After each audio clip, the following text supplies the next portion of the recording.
క్రీస్తునందు నా సాటి దేవుని కుటుంబ ప్రజలైన మీ అందరికీ ప్రభువు పేరట సమాధానం. దేవుడు మీ అందరికీ తోడయుండును గాక.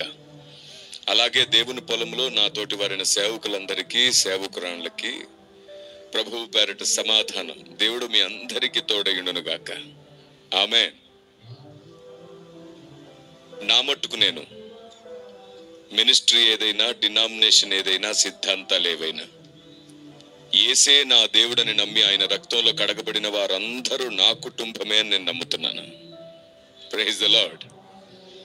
క్రైస్తవుల మధ్యలో ఉన్నవి కేవలం సిద్ధాంతపరమైన విభేదాలు మాత్రమే, ఆలోచన విభేదాలు. అవి పరిశుద్ధాత్మ దేవుడు తప్పకుండా ఒకరోజు జ్ఞానము, వివేకం అనుగ్రహిస్తాడు.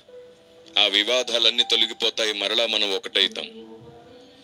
సాతాను ఒంటరి వాడైపోతాడు. అప్పుడు ఈ రోజుకి క్రైస్తవుడు ఒక్కడై ఐక్యత కలిగి బ్రతకవచ్చు. కారణం ఏమిటో తెలుసా? అలా జరగకపోవడానికి ఆలోచన కొరబడింది, ఆవేశం అధికమైంది. బైబిల్ సెలవిస్తుంది, నరుని కోపం దేవుని నీతిని నెరవేర్చదు అని తెలిసి కూడా మనం ఆవేశపరులం అవుతుంటే, గుర్తుంచుకోండి, సమాజం మన కుటుంబం కాదు కదా, ఇల్లు కాదు. ఇంట్లో మన కోపాన్ని అర్థం చేసుకుని ప్రేమిస్తారు, కానీ సమాజంలో మన ప్రతి మాటను కూడా అపార్థం చేసే అవకాశం ఉంటుంది. క్రైస్తవుడు తన సహనాన్ని సకల జనులకు కనబడనివ్వాలని లేఖనం సెలవిస్తుంది. మీ మాట ఉప్పు వేసినట్లు ఉండాలి అని లేఖనం సెలవిస్తుంది. దానికి పూర్తి వైరుధ్యంగా నేటి క్రైస్తవుడు ఆనాటి యూదుల వలె మాట్లాడడం ఆశ్చర్యం. మారు మనసు పొందిన క్రైస్తవుడు, మారు మనసు లేనివాడు రెచ్చగొడితే రెచ్చిపోవడం ఇంకా పెద్ద ఆశ్చర్యం. అది ప్రార్థనా పరులు, మహాభక్తులు, ఎన్నో సంఘాలు స్థాపించిన వారు, ఎంతో విశ్వాసంగా నడుచుకున్న వారు, సువార్త కోసం ఎంతో ప్రయాసపడే విశ్వాస జనాంగం, వారి పిల్లలు, యవ్వనస్తులు అందరూ కూడా ఆలోచన లేకుండా చెరపబడుతున్నారంటే ఎంత ఆశ్చర్యం ఇది. బైబిల్ ఏమంటుందంటే, నా జనులు జ్ఞానం లేక నశించిపోతున్నారు, నా జనులు జ్ఞానం లేక చెరపట్టబడుచున్నారు.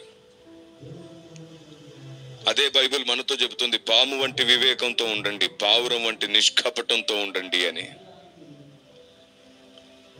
లేఖనం చెప్పిన సారాన్ని మర్చిపోయి మనకు నచ్చినది, నచ్చనిది అని దాని గురించి బట్టి మనం తీర్పు తీరుస్తుంటాం. నాకు ఇది నచ్చింది, ఇది నచ్చలేదు అని మాట్లాడుతుంటాం. దేవుని నియమం, ఈ భూమి మీద భక్తి సాధన మనకు నచ్చినట్లు జరగదు. దేవునికి నచ్చినట్లు చేయడమే భక్తి సంపూర్ణ సిద్ధికి నడిపిస్తుంది మనల్ని. దేవునికి ఏది నచ్చుతుందో అది మనకు నచ్చాలి. మనకు అర్థం కాకపోయినా నచ్చుతుంది, ఎందుకంటే మనం ఆయన్ని ప్రేమిస్తుంటాం. దేవుని నిజంగానే మనం ప్రాణంగా ప్రేమిస్తే దేవుని నియమాన్ని కూడా ప్రేమిస్తాం. ఒకడు పరలోక రాజ్యంలో దేవునికి ఒకప్పుడు యథార్థంగా ఉన్నాడు, కానీ ఏ రోజైతే దేవుడు ఆయనకు నచ్చలేదో, దేవుడు చేసే పని అతనికి అర్థం కాలేదో, ఆ రోజు నుండి విరోధిగా మారిపోయాడు. నేడు భూమి మీద పడవేయబడి సమస్త జనులను నాశనానికి నడిపిస్తున్నాడు ఆ అపవాది. దేవుడు చేయనదేమిటో మనకు అర్థం కాకపోవచ్చు, కానీ ఒకటి మాత్రం నిజం, దేవుడు చేయనదంతయు న్యాయమే. ఆమేన్. ఆయన యందు అన్యాయము లేదు, ఆయన యందు అన్యాయం లేదు. ఆయన నియమాన్ని, పరలోక చట్టాన్ని, దేవుని ఆలోచన విధానాన్ని తెలుసుకొని ఉండటం మంచిది. మనమందరం ఆయనకు స్నేహితులు అవ్వాలంట. ఎలా అవుతాం ఆయనకు స్నేహితులం? యోహాను సువార్త 15వ అధ్యాయము 15వ వచనాన్ని మీరు గమనించి చూడండి. యోహాను సువార్త 15వ అధ్యాయము 15వ వచనం. ఎవరైనా ఒక్కరు మైక్ తీసుకోండి. ఇక ముందు నేను చూపించే వచనాలను నెమ్మదిగా, సావధానంగా చదవండి. ప్రస్తుతానికి ఈ వచనాన్ని సేవకులు చదువుతున్నారు. చూడండి. దాసుడు తన యజమానుడు చేయు దానిని ఎరుగడు గనుక ఇక మిమ్మును దాసులమని పిలవక, ఇక మిమ్ములను దాసులని పిలవక స్నేహితులని పిలుచుచున్నాను. ఎందుకనగా నేను నా తండ్రి వలన వినిన సంగతులన్నిటినీ మీకు తెలియజేసి తిని. చాలు, ఈ మాట విన్నారా? దాసుడు తన యజమానుడు చేయు దానిని ఎరుగడు. అందుకని నేను మిమ్మల్ని దాసులని పిలవాలనుకోవట్లేదు. స్నేహితులను పిలవాలనుకుంటున్నాను. అంటే దాని అర్థం ఏమిటంటే, మీరు నేను చేసేది తెలియకపోతే మీరు దాసులే. నేను చేయనది ఏమిటో మీకు అర్థమైతే మీరు నా స్నేహితులు అవుతారు అని అర్థం. Praise the lord. మరి దేవుడు ఏం చేస్తున్నాడు ఈ భూమి మీద? ఏం చెయ్యాలనుకుంటున్నాడు? మీరు చెప్పండి. బాబేలు గోపురం దగ్గర ఒకే ప్రజ, ఒకే భాష, అవును కదా? ఒక పని చేద్దాం. మీకు నేను చెప్పేది అర్థమవుతుంది అనడానికి సూచనగా అవును అనుకోండి ఇలాగనండి, కాదనుకోండి ఇలాగనండి. ఏం చెప్పినా సరే అలాగే ఉంటే అలాగే చెప్పండి. ఇంకొకసారి నేను మీకు చెప్తున్నాను, మీకు అర్థమవుతుందని నాకు అర్థమవుతున్న కొలది నేను విస్తారమైన దేవుని ఆలోచన మీ మనసుకు అందించగలుగుతాను నేను. కాబట్టి మౌనంగా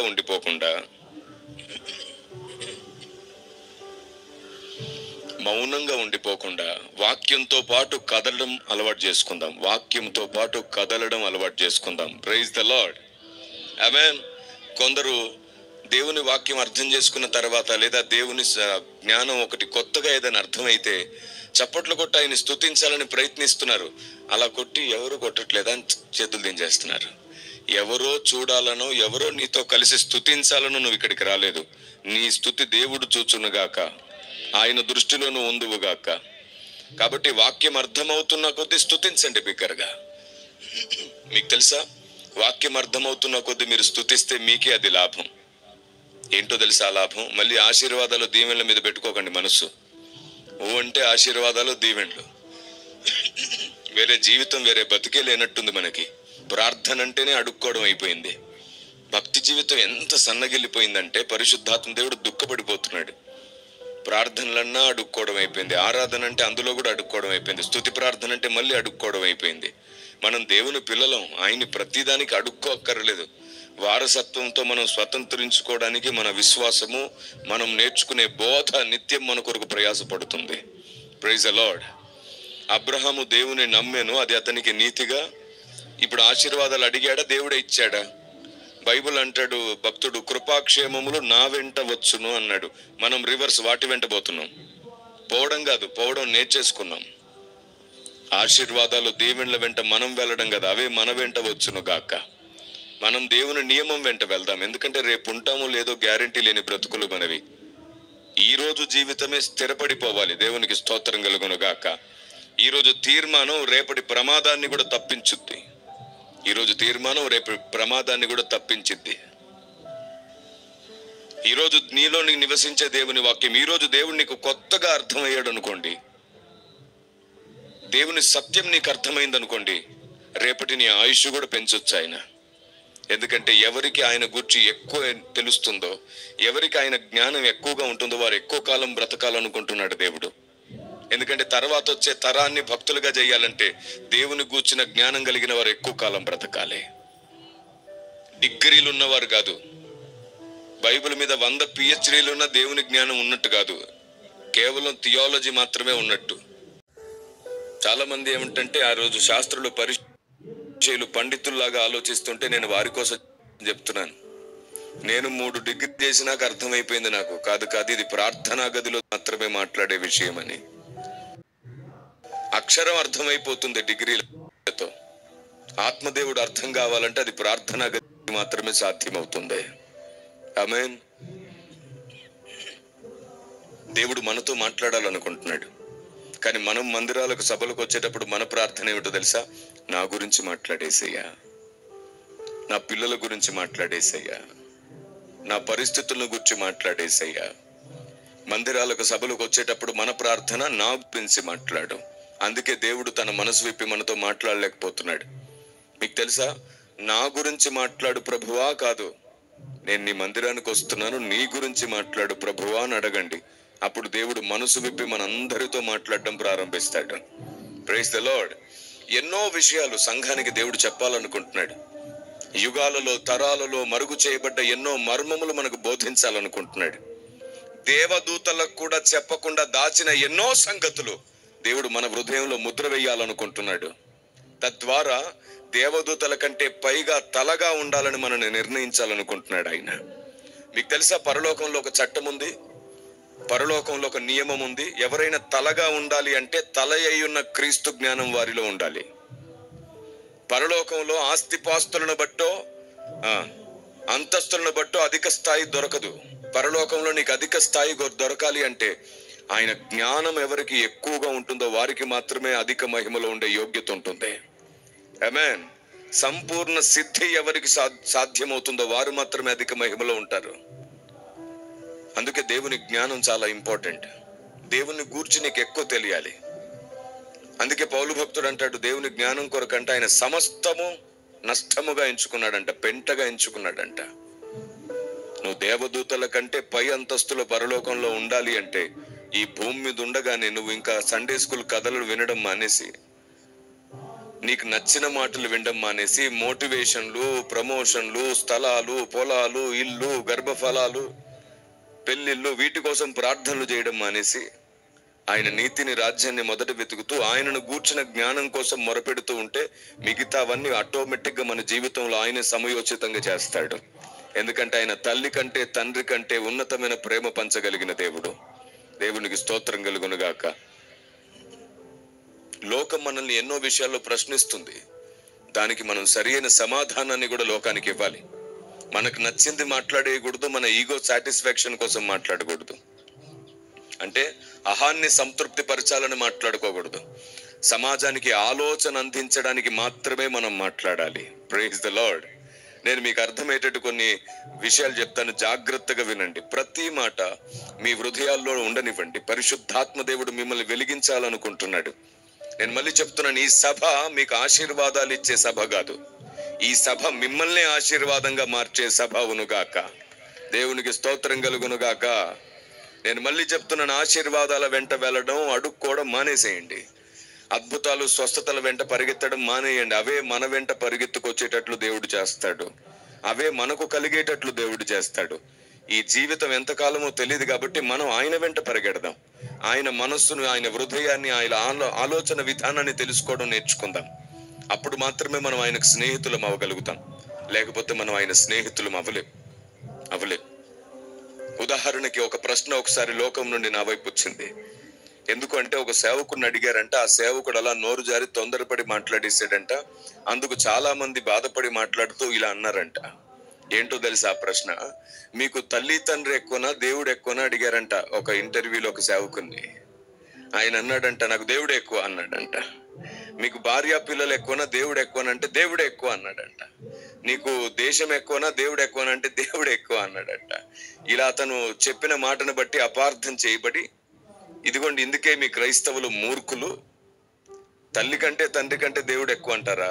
భార్య కంటే పిల్లల కంటే దేవుడు ఎక్కువనా? అవునులేండి, మీ గ్రంథం తల్లిని, తండ్రిని, భార్యని, పిల్లలు అందరినీ ద్వేషిస్తే తప్ప నువ్వు నావాడవు కాదని అన్నాడు కదా. నన్నే ఎక్కువ ప్రేమించమన్నాడు కదా నీ దేవుడు. అవును, మీ శాటిజం ఆయన శాటిజం సరిపోయింది అన్నారంట.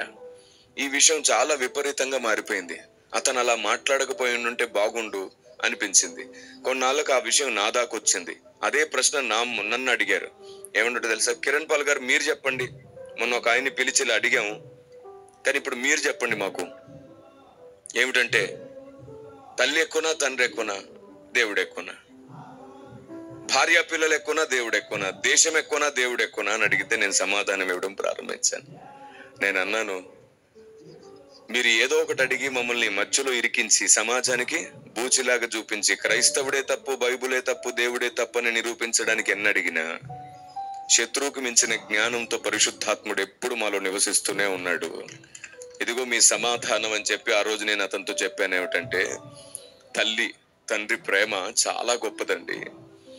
మా ఊహ తెలియని పసితనం నుండి మమ్మల్ని అల్లారు ముద్దుకు పెంచి మాకు కావలసిన సమస్తాన్ని ఇచ్చి, చిన్న ఏడుపు కేకతో బిడ్డకు ఆకలి అవుతుందా లేదా, బిడ్డకి ఏదైనా ఆరోగ్యం బాగోలేదా కూడా తల్లి గుర్తించగలుగుతుంది. అంత ప్రేమ తల్లిలో ఉంది. బిడ్డ ఎదుగుతుంటే బిడ్డకి ఏమేం కావాలో అన్ని చూసుకుని బిడ్డను భుజాల మీద ఎక్కించుకుని తిప్పే బాధ్యత ఏమో తండ్రికి ఉంది.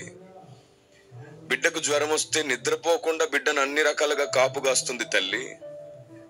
బిడ్డకి ఏదైనా అయితే విలవిల్లాడిపోతూ బిడ్డకు కావలసిన సమస్తాన్ని సమకూర్చేంత ప్రేమ తల్లికి ఉంది. అలాగే బిడ్డ ఎదుగుతుంటే వాడి భవిష్యత్తు కావలసినవన్నీ సమకూర్చాలి. నాలాగా నా కొడుకు బాధపడకూడదు అని చెప్పి తండ్రులు ఎందరో పిల్లలకి భవిష్యత్తు కోసం సిద్ధపాట్లు చేస్తుంటారు. ఇంత గొప్ప ప్రేమ తల్లిది తండ్రిది, ఇంత గొప్ప తల్లి తండ్రి ప్రేమను, ఇంత గొప్ప భార్య పిల్లల ప్రేమను, ఇంత గొప్ప బాంధవ్యాలకు విలువనిచ్చే ఈ దేశాన్ని, ఇన్ని ప్రేమలునిచ్చిన దేవుడు ఇంత గొప్ప ప్రేమను, ఇంతమంది బంధువులను, స్నేహితులను, ఇంత గొప్ప దేశంలో నన్ను పుట్టించిన నా దేవుడు అందరికంటే గొప్పోడు కదా. నాకు అంత గొప్ప తల్లి ప్రేమనిచ్చాడు, అంత గొప్ప తండ్రి ప్రేమనిచ్చాడు, ఇంత గొప్ప దేశాన్ని ఇచ్చాడు. ఈ సమస్తాన్ని నాకు ఇచ్చిన వాడే కదా నాకు అందరికంటే ఎక్కువ అన్నాను. అప్పుడు ఆయన అన్నాడు, మీకు వందనాలు సార్, మీ కర్ర విరగదు, పాము జావదు, చెప్పాల్సింది మాత్రం మొత్తం చెప్పేస్తారు మీరు. నేనన్నా నాకు నచ్చింది చెప్పాలనుకుంటే ఆయన చెప్పినట్టే చెప్పేవాడిని, మాట్లాడిన ఆయన చెప్పినట్టు. కానీ నేను ఆయనకు నచ్చింది చెప్పాలనుకుంటున్నాను కాబట్టి నేను నాదు ఆయనలా మాట్లాడుతున్నాను. శాస్త్రులు పరిచయులు కూడా ఆయన పసితనములు ఉండగా ఆయన మాటలకు ఆశ్చర్యపడిపోయారంట. నేను మళ్ళీ చెప్తున్నాను, మనకు నచ్చింది సమాజానికి చెప్పొద్దు. ఆయన చెప్పాలనుకున్నదే సమాజానికి అర్థమయ్యేటట్లు చేద్దాం. అప్పుడు వివాదాలు తొలగిపోతాయి. ఈరోజు క్రైస్తవుడు అనే మాటకు అర్థం ఏమిటో తెలుసా? చాలా మంది ఏమనుకుంటున్నారు తెలుసా? వీళ్ళు మతం మారుస్తారండి అంట. క్రైస్తవుడు అంటే మతం మార్చేవాడంట. చూడండి ఎంత దారుణమో. నేనే మిమ్మల్ని డైరెక్ట్ గా అడుగుతున్నాను, మీరు చెప్పండి, దేవునికి మతం ఉంటుందా? నేను తల ఊపి సైగ చేయమని చెప్పాను. అయితే ఇలాగానో, లేదా ఇలాగానో, లేదా మీలో కొంచెం ఇంకా చురుకుదనం ఉంటే ఇలాగానో చెప్పొచ్చు మీరు. దేవునికి మతం ఉంటుందా? దేవునికి కులం ఉంటుందా? దేవునికి రంగు తారతమ్య భేదాలు ఉంటాయా? దేశానికో దేవుడు, రాష్ట్రానికో దేవుడు, గడప గడపకో దేవుడు, కులానికో దేవుడు ఉంటాడా? కాదు కదా. దేవునికి మతం లేనప్పుడు నేను దేవుణ్ణి ప్రకటిస్తే మతం ఎలా మారుతుంది? దేవునికి కులం లేనప్పుడు నేను దేవుని నమ్ముకుంటే కులం ఎలా మారుతుంది? ఒకసారి ఆలోచించి చూడండి. దేవునికి ఏ మతం ఉండదు, దేవునికి ఏ సాంప్రదాయం ఉండదు, దేవునికి ఏ ఆచారాలు ఉండవు. దేవుని నమ్ముకున్నవాడు దేవునికి నచ్చినవి చేస్తూ ఉంటాడు, బాధ్యత కలిగి నివసిస్తూ ఉంటాడు, కర్తవ్యంతో ఉంటాడు. క్రైస్తవుడికి ఎలాంటి ఆచారాలు సాంప్రదాయాలు ఇవ్వబడలేదు. క్రైస్తవుడికి ఎలాంటి ఆచార సాంప్రదాయాలు లేవు. క్రైస్తవుడు బాధ్యత కలిగిన వాడు, ఖచ్చితమైనటువంటి నిష్ఠతో సాగుతున్నవాడు, అంతే. క్రైస్తవుడికి ఆచార సాంప్రదాయాలను ముడిపెట్టకండి. క్రైస్తవుడు బాధ్యత కలిగిన వాడు, కర్తవ్యంతో కొనసాగుతున్నవాడు క్రైస్తవుడు. మన బాధ్యత ఏమిటి? ఎలాగైనా సరే అందరికీ సువార్త అర్థమయ్యేటట్లు చేయాలి, దేవుణ్ణి పరిచయం చేయాలి. మన కర్తవ్యం ఏమిటి? ఆయన అంగీకరించినవన్నీ సంపూర్ణ సిద్ధి వైపు అనుదిన భక్తిలో నడిపించాలి. మీరు చెప్పండి, ఎక్కడైనా పౌలు భక్తుడు మనకు ఆచారాలు సాంప్రదాయాలను పాటించమని రాశాడా? లేదే. మరి మనం ఎందుకు క్రైస్తవ్యం అంటేనే అదేదో ఆచారం సాంప్రదాయం అయినట్టు తెల్ల బట్టలు వేస్తేనే క్రైస్తవుడు, తాలి తీస్తేనే క్రైస్తవుడు, బొట్టు తీస్తేనే క్రైస్తవుడు, మెట్టలు తీస్తేనే క్రైస్తవుడని, పై రూపం తీస్తేనే క్రైస్తవుడని ఎందుకని స్లోగన్స్ ఇచ్చాం? ఎందుకు సమాజానికి అపార్థమయ్యాం? అంటే మనలో చాలా మందికి దేవుని గ్రంథమును గూర్చిన అవగాహన లేనందు చేతనే. మనలో చాలా మందిని సాతాను మనం పుట్టక ముందు నుంచి వాడు వాడుకున్నాడు కాబట్టి. మహాభక్తులు కూడా తొందరపడి ఇలా మాట్లాడిన సందర్భాలు ఉన్నాయి. అవును, వారు మాట్లాడిన 1-2 మాటల్లో పొరపాటు ఉండొచ్చు, కానీ వారి భక్తిలో పొరపాటు లేదు. వారు మహానుభావులే. వారు నేర్పిన భక్తి ఇప్పటికీ మనల్ని నడిపిస్తుంది. వారు ఇచ్చిన మార్గం ఇప్పటికీ మనల్ని భక్తులు చేస్తుంది. Praise the lord. ఎందరో పెద్దలు, ఎందరో భక్తులు నేర్పిన భక్తి ఇప్పటికీ మనం వెంబడిస్తున్నాం. నేను దాని గురించి మాట్లాడట్లేదు. భక్తులు తొందరపడి నోరు జారిన సందర్భం గురించి మాట్లాడుతున్నాను. మనం ఏం చేస్తామంటే భక్తులు అన్న తర్వాత ఇంకా వారి నోట పొరపాటే రాదనుకుంటాం. ఏ బాబు, ఆకాశం నుంచి ఊడిపడ్డ భక్తులు ఎవరున్నారు? అందరూ తల్లి గర్భం నుండే వచ్చాం కదా. ఆకాశం నుంచి ఎవరు వచ్చారు? ఏలియా మీ వంటి స్వభావము గల నరుడే మీ వంటి స్వభావం గల మనిషే కదా. మీరు చెప్పండి, మోషే కాని మాట పలకలేదా? మహాభక్తులు తమ భక్తిలో సంపూర్ణులుగా వచ్చును గాని కొన్నిసార్లు తమ తొందరపాటుతో, తమ కోపంతో, ఆవేశంతో నోరు జారిన సందర్భాలు ఉన్నాయి. వాక్యాన్ని సరిగ్గా చూసుకోకుండా, వాక్యాన్ని సరిగ్గా విరవకుండా వాక్యమును గూర్చిన సరైన పరిశీలన లేకుండా తొందరపడి మాట్లాడిన వారు అనేకులు.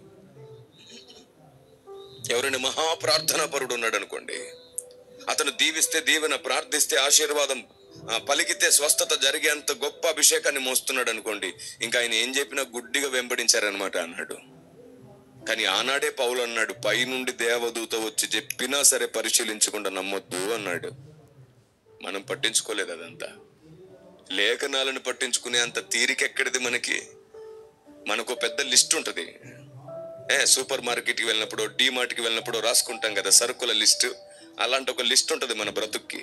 ఆ లిస్ట్ అంతా పోయే వరకు దాన్నే పట్టించుకుంటాం మనం లేఖనాల్ని పట్టించుకొని పరిశీలించే అంత తీరికెక్కడిది మనకి?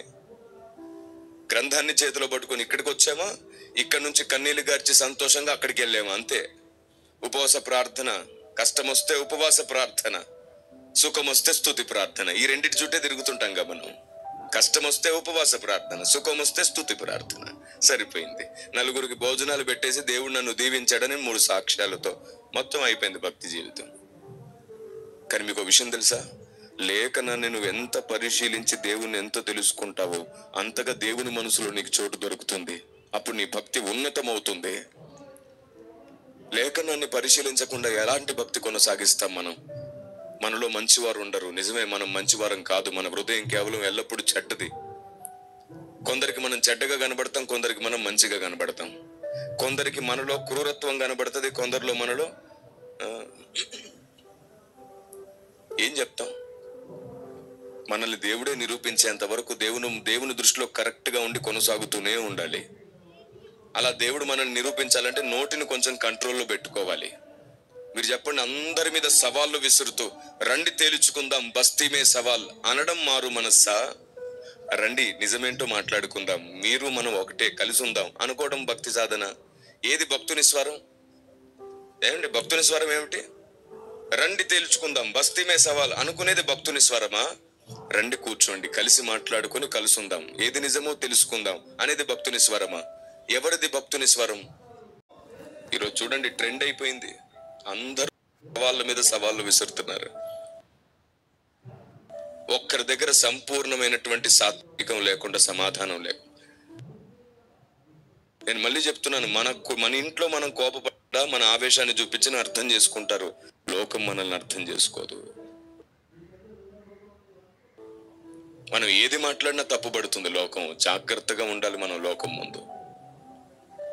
ఈరోజు నేను మీకు చాలా విషయాలు అర్థమయ్యేటట్టు చేస్తాను, జాగ్రత్తగా వినండి. క్రైస్తవుడు అంటేనే మతం మార్పిడి అనే అభిప్రాయంతో ఉన్నటువంటి ఈ లోకానికి సమాధానం ఎవరు చెప్పాలి? అందుకే నేను ఎప్పుడు అంటాను, భారతదేశానికి క్రైస్తవ్యం అపార్థమయ్యింది. అపార్థమైన క్రైస్తవ్యాన్ని తిరిగి భారతదేశానికి అర్థమయ్యేటట్లు చేద్దాం. అలా అర్థమయ్యే బాధ్యత తీసుకుందాం. ఆమేన్. ఎలా అర్థమయ్యేటట్లు చేయాలి? ఉదాహరణకు చెప్తాను. ఒకసారి ఒక చిన్న వివాదం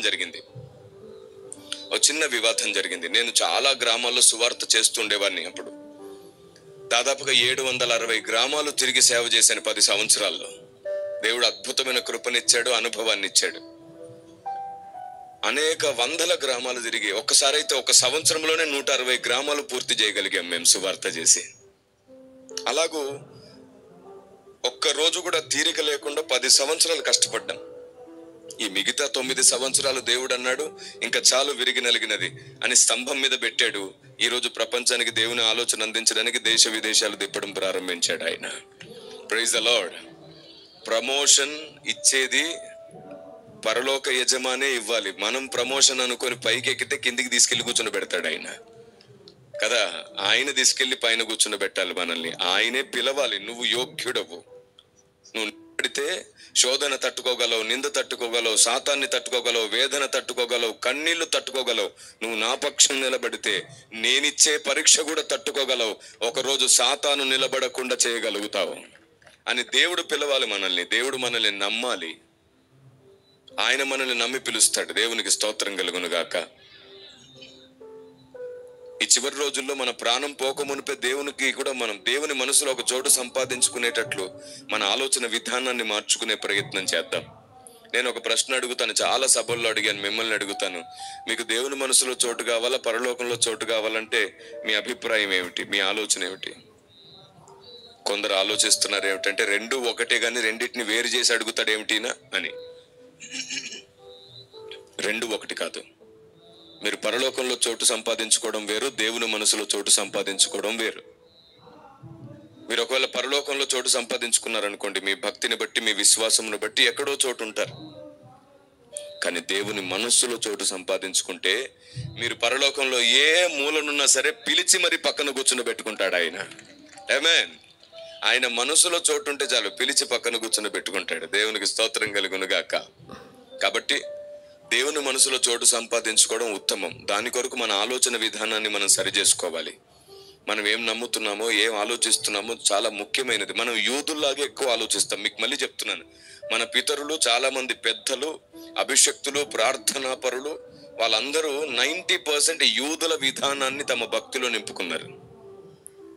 అదే ఈరోజు క్రైస్తవ సమాజంలో కూడా కొనసాగుతుంది. యూదుల వలె ఆ నామం ఉచ్చరించొద్దు, ఈ పేరెత్తొద్దు, అక్కడికి వెళ్ళకూడదు, ఇది చేయకూడదు, అది చేయకూడదు అని చెప్పి మొత్తం చుట్టూ కూడా ధర్మశాస్త్రపు కంచెలు వేసుకొని కూర్చొని ఉన్నారు. అందుకే ఈ రోజుకి అపార్థం అవుతూనే ఉంది క్రైస్తవ్యం. అరే దేవుడు భూదిగంతములకు వెళ్ళమన్నాడు. భూదిగంతములకు వెళ్ళు, ఏడిచేవాడితో ఏడు, సంతోషించేవారితో సంతోషించు, దుఃఖపడేవారిని ఓదార్చు. క్రైస్తవుడికి ఎలాంటి బౌండరీస్ వేయలేదు, క్రైస్తవుడికి బౌండరీస్ వేయలేదు. కానీ క్రైస్తవుడు లేఖనములను దాటి పని చేయకూడదు, క్రైస్తవుడు ఆత్మదేవుణ్ణి దుఃఖపరుస్తూ పని చేయకూడదు. అది ఒక్కటి జాగ్రత్తగా చూసుకుంటే చాలు. మనం వాక్యాన్ని దాటకూడదు, ఆత్మదేవుణ్ణి దాటకూడదు, వారితో పాటే కొనసాగాలి. ఆయన ధర్మశాస్త్రం నెరవేర్చి కొట్టేశాడు. ఇంకా అదే కర్మకాండలో బ్రతుకుతున్నాం మనం, ఇంకా అదే కర్మకాండలో. అందుకే చూడండి, స్త్రీలను అంటుంటారు, మీరు నెలలో 4 రోజులు 5 రోజులు కడగా ఉండాలి, మీరు మందిరానికి రాకూడదు, ప్రభు భోజనమే తీసుకోకూడదు అంటుంటారు ఈ ధర్మశాస్త్రోపదేశకులు. ఎంత బుద్ధి లేకపోతే అలాంటి ఆలోచన వచ్చి ఉంటది మనసులోకి. దేవుడు ధర్మశాస్త్ర కర్మకాండను కొట్టివేసి నెరవేర్చేశాడు. ఈరోజు మనకు అలాంటి కర్మకాండతో సంబంధం లేదు. ఎలాంటి అపవిత్రత, ఎలాంటి అంటుడు ముట్టుడు లాంటి ప్రస్తావన మనలో లేదు. ఎందుకంటే ఈరోజు ఆయన మనలోపటే నివాసం చేస్తున్నాడు. ఆమేన్. ఇప్పుడు అమ్మ నీ లోపటున్న దేవుని కొంచెం పక్కన పెట్టు, 5 రోజులు 4 రోజులు నువ్వు కడగా ఉండాలి కదా అంటారా? ఇది ఎక్కడ అజ్ఞానం? అప్పుడు దేవుడు ప్రత్యక్ష గుడారంలోనూ మందిరంలోనూ ఉన్నాడు. ఇప్పుడు దేవుడు మనల్ని మందిరంగా మార్చుకున్నాడు. పౌలు నియమించాల, మనమే నియమించేసుకుంటాం ప్రతిదాన్ని. పత్రికల్లో లేకపోయినా సరే మనమే రాసుకుంటాం. లేని వాటిని కల్పించుకోవడం ఎక్కువ అలవాటు మనకి. సరే చెప్తాను వినండి. ఒక పల్లెలో ఒక చిన్న వివాదం జరుగుతుంది. ఏమిటంటే ఒక సేవకుడు తొందరపడి ప్రసంగం చేస్తుంటే చర్చి మీద పెద్ద హారన్ పెట్టుకొని ఉన్నాడంట. హారన్ అంటే తెలుసా మీకు? హలో, ఇటు చూడండి ఒకసారి. ఏం లాభం లేదు మీరు అటు ఇటు చూస్తే, ఇటే చూడండి. మీరు నాయకురాళ్ళైతే, మీరు ఒకవేళ పెద్దలైతే మిమ్మల్ని బట్టే మీ పిల్లలు కూడా నేర్చుకున్నట్లుగా మీరు గుర్తుంచుకోండి. వాక్యం బోధించేటప్పుడు అటు ఇటు చూడకపోవడం చాలా మంచిది, ఉత్తమం. ఎందుకంటే మనం ఏం విత్తుతాం అదే కోసేటట్లు ఉంటది అనమాట. కొన్ని ఒకసారి నేను ఇట్లాగే చెప్తే తల దిప్పొద్దు అని అంటే కొందరు ఏం చేశారో తెలుసు, తల దిప్పులా, ఇగో కళ్ళు దిప్పుతున్నారు. ప్లాన్ బి ఎప్పుడు ఉంటుంది మీ దగ్గరే కదా.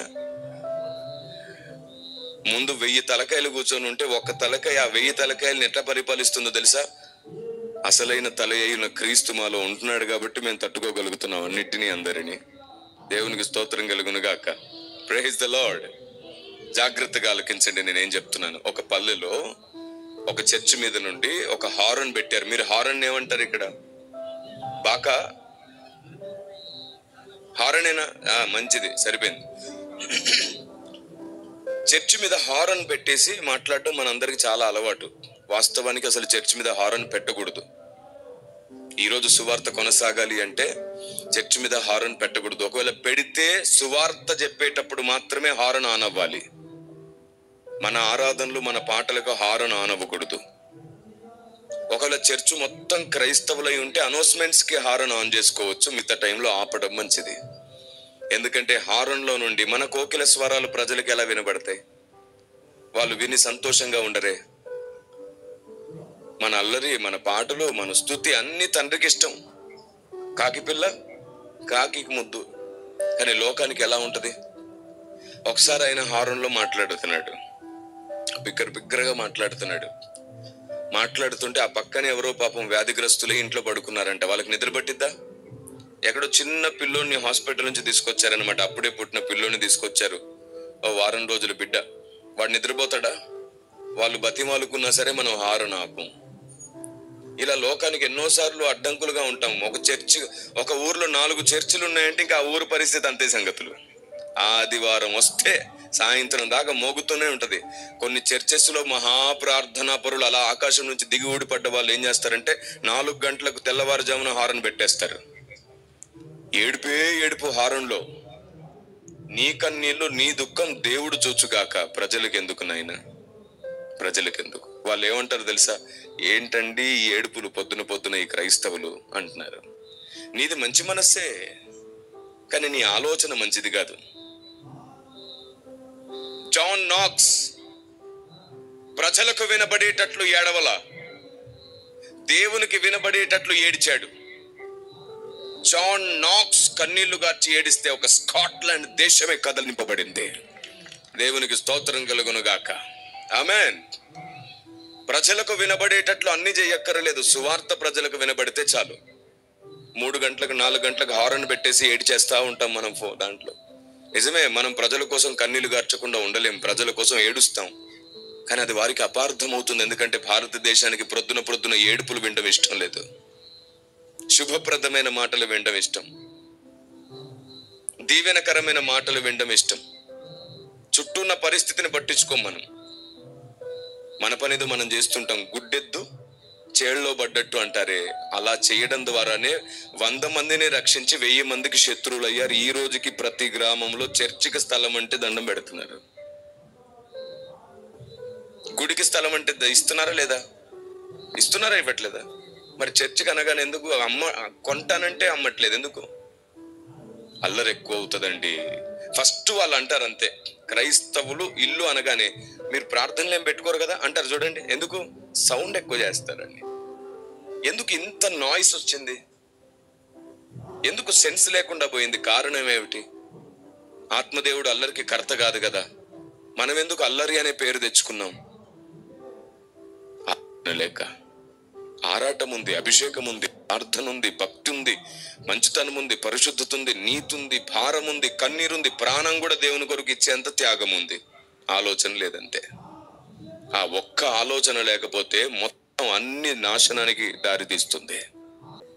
అందుకే ఆలోచనకర్తలు అనేకులుండుట మంచిది అన్నాడు, మంచిది అన్నాడు. ఇలా హారన్స్ పెట్టడం ద్వారా చాలా గ్రామాల్లో డిస్టర్బెన్స్ అయ్యాయి. ఒకసారి అయితే ఒక పెద్ద ఆయన వచ్చేసి ఒక పాస్టర్ గారిని అడిగారు, సార్ కొంచెం తగ్గించండి, మొత్తం ఆపమనలా కొంచెం తగ్గించండి. ఆ పిల్లోడు ఏడుస్తున్నాడండి, గుక్కపట్టి ఏడుస్తున్నాడు, భయపడిపోతున్నాడు. మీరు మధ్యలో అదేదో హల్లెలూయా అంటున్నారండి. సార్ భయపడిపోతున్నాడు సార్ అని చెప్పాడు. ఆయన ఏమన్నాడు తెలుసా? మీ పెళ్లిళ్ళు, మీ ఫంక్షన్లు, మీ పూజలు అయినప్పుడు మీరు పెద్ద బాక్సులు పెట్టి సినిమా పాటలు పెట్టినప్పుడు మేమేమైనా వద్దన్నామా? ఇవి దేవుని మాటలు, దేవుని పాటలు, వెళ్ళిక్కడ నుండి దీవించబడతామన్నాడంట. సైలెన్స్ వెళ్ళిపోయాడు ఆయన. వెళ్ళిపోయి 40 మందిని వేసుకొచ్చాడు. 4 పైకెక్కి 2 హారన్లను విరిచి అతని కాళ్ళ దగ్గర పడేసి, ఈసారి హారన్లు ఇరిగినే, రేపు నీ కాళ్ళు ఇరుగుతాయి పెట్టేవంటే అన్నారు. ఎంత బాధ! సేవకున్నాలా అంటే ఎంత బాధ! జీవం కలిగిన దేవుని సేవ చేస్తున్న సేవకుణ్ణి వేలెత్తి చూపించడం ఎంత బాధ! అవివేకం, ఆలోచన లేని పనుల ద్వారా జీవం కలిగిన దేవుని పని చేస్తున్న సేవకులకు ఇలాంటివి ఎన్నో, 1 కాదు 2 కాదు. దేవుని కొరకు ప్రాణమే ఇచ్చేద్దాం అనుకుని పని చేస్తుంటారు సేవకులు. వారి జీవితంలో అలాంటివి ఎదురు కాకుండా ఉండాలంటే ఆలోచనకర్త అయిన దేవునితో సహవాసం చాలా important. Praise the lord. Same అలాంటిదే ఒక హారన్ పెట్టేసి మాట్లాడుతున్నాడంట ఒక ఆయన. అప్పుడు జరిగిన సంభవం ఏమిటంటే, తొందరపడేసి అవి కళ్ళుండి మాట్లాడవు, చెవులుండి వినవని చెప్పేసి విగ్రహారాలని అవన్నీ ఇవనేసి నోరు జారి మాట్లాడేస్తున్నాడు. ఆయన విరివిగా మాట్లాడేస్తున్నాడు. అదంతా ప్రజలు విన్నారు, వచ్చి చర్చి ముందు నిలబడ్డారు. ఇలా నీకు నోటికి వచ్చినట్టు మాట్లాడితే మర్యాదగా ఉండదు అని చెప్పేసి వార్నింగ్ ఇచ్చారు. అదొక చిన్న గొడవలాగా జరిగింది. ఇక్కడ చర్చ్ పెట్టనివ్వమని కొందరు, ఉన్నది తీసేస్తామని కొందరు ఇలా మాట్లాడుతున్నప్పుడు అనుకోకుండా నేను అక్కడికి వెళ్లాల్సి వచ్చింది. ఇలా వివాదం అవుతుంది, గొడవ అవుతుంది, వీళ్ళ ప్రశ్నలకు ఆన్సర్ లేదు అంటే నేను పరిగెత్తుకుంటూ వెళ్ళాను. ఎందుకంటే నేను సేవ చేస్తున్నటువంటి ప్రాంతానికి సరిగ్గా 6 కిలోమీటర్ల దూరంలోనే అది జరిగింది. దాదాపుగా 17 సంవత్సరాలు అయిపోయింది ఇది జరిగి. నేను ప్రార్థనలో ఉన్నాను. ప్రతిరోజు 8:30 గంటలు దేవునితో గడపడం నాకు అలవాటుగా ఉండేది. గ్రామాలు తిరిగి సువార్త చేయడం అలవాటుగా ఉండేది. ఈ విషయం నాకు అందింది. ఇంటికి సమాచారం తెలిసి, అర్జెంట్ అయితే తప్ప నన్ను ప్రార్థనలు ఎలాగో డిస్టర్బ్ చేయరు, పిలుస్తున్నారంటే ఏదో అర్జెంట్ ఉంది అని చెప్పి నేను వెళ్ళేసరికి చెప్పారు, అలాగా ఓ చర్చ్ దగ్గర గొడవ అవుతుందంట, అక్కడున్న సేవకులు మీ ఫోన్కి ఫోన్ చేశారని ఇంట్లో వాళ్ళు చెప్తే పరిగెత్తాను. నేను వెళ్ళేసరికి చర్చిలో కూర్చొని ఉన్నారు. వారొక వైపు వీరొక వైపు. ఇప్పటి నుంచి హారన్ పెట్టకూడదని కొన్ని మాటలు, మా దేవి దేవతల గురించి ఒక్క మాట మాట్లాడినా ఊరుకోమని ఇంకొందరు, విగ్రహం అనే పదం వస్తే ఊరుకోనని కొందరు. గొడవ జరుగుతుంది. నేను వెళ్ళి కూర్చున్నాను. సన్నగా ఉండేవాడిని నేను అప్పుడు. నా పరిస్థితి ఎలా ఉందో తెలుసా? ఫిలిస్తీయులు దావీదు అలాగ ఉన్నాను. చాలా సన్నగా చిన్నగా ఉన్నామని అప్పుడు. టీనేజర్. ఏం చేద్దాం, నా మాట ఎవడు పట్టించుకుంటాడు? అయినా సరే నేనేదో పరిచయం ఉన్న సేవకుడు, ఆయనకు ఏదో నమ్మకం నా మీద పిలిచాడు, పరిగెత్తుకుంటూ వెళ్ళాను, కూర్చున్నాను, ప్రార్థన చేసుకుంటూ ఉన్నాను. నేను నా పేరు వస్తేనే మాట్లాడతా, లేదంటే మాట్లాడను, ఇక్కడ నుంచి ఇటే వెళ్ళిపోతాను అని చెప్పి కూర్చొని ఉన్నాను.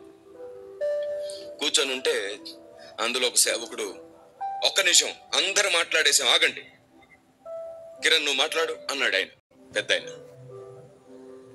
ఒక్కసారిగా వినగానే సింహం జూలు దులుపుకొని లేచినట్టు లేచాను నేను. దీనికోసం ఎదురు చూస్తున్నాను. ప్రభువా నాలో నుంచి వీరితో మాట్లాడు అని లేచి నిలబడి, దీనికి పెద్ద సమస్య కాదండి, చాలా చిన్న సమస్య అండి, కోసం మీరు ఇంత పెద్దవాళ్ళు ఇలా గొడవ పడతారా? వయసు ఎంత పెద్దది మీది, ఇంత వయసు పెద్దలో ఉండి గొడవ ఏమిటంటే ఆయన అన్నాడు, ఏం చెప్పాలనుకున్నారో చెప్పండి ముందు, నీతులు తర్వాత అన్నాడు ఒక ఆయన. అంత కాన్ఫిడెన్స్ తో నిలబడ్డానా? ఆ మాట అనగానే ఒక్కసారిగా గాలిపోయిన బెలూన్లాగా, అసలు వీళ్ళు వింటారా వినరా అని అనుకున్నాను. కానీ ఆత్మదేవుడు నన్ను బలపరచడం ప్రారంభించాడు, నాకు ఆలోచనలు ఇవ్వడం ప్రారంభించాడు, నా వివేకాన్ని పెంచడం ప్రారంభించాడు, నా ఆలోచనకు వేగం పెరిగింది. వారు అడిగే ప్రతి మాటకు నా దగ్గర సమాధానం ఉండడం నేను గమనించాను. మాట్లాడడం ప్రారంభించి ఒక ఉపమానం చెప్పాను. సరే వినండి అన్నాను. మీ పిల్లలకు, ఇటు క్రైస్తవులైన మన అన్నదమ్ములు, ఇటు హైందవులైన అన్నదమ్ములు కూర్చొని ఉన్నారు. వారైనా మనవారే, వీరైనా మనవారే, కానీ ఆలోచన మాత్రం దేవునిది, అది అందించాలి.